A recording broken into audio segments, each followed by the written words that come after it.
दिल्लीच्या सीमेजवळील शेतकऱ्यांचं आंदोलन मोडीत काढण्याचा प्रयत्न करणाऱ्या केंद्र सरकार विरोधात इंडिया आघाडीतील घटक पक्षांची कोल्हापुरात निदर्शनं। वंचितनं शेतकरी आंदोलनाला पाठिंबा देण्यासाठी काढला जिल्हाधिकारी कार्यालयावर मोर्चा। समाजवादी पार्टीचंही धरणं आंदोलन।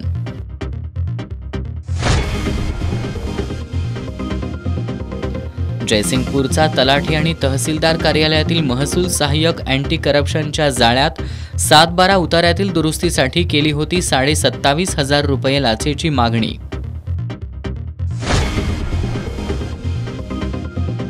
पणन कायद्यातील बदलाविरोधात राज्यातील सर्व बाजार समित्यांचा आज एक दिवसाचा संप।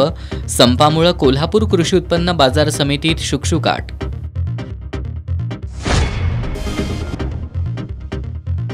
कोल्हापूर उच्च न्यायालयाचं खंडपीठ व्हावं या मागणीसाठी शेतकरी संघटनेचं अनोखं आंदोलन। कळसुबाई शिखरावरच फडकवला लक्षवेधी फलक।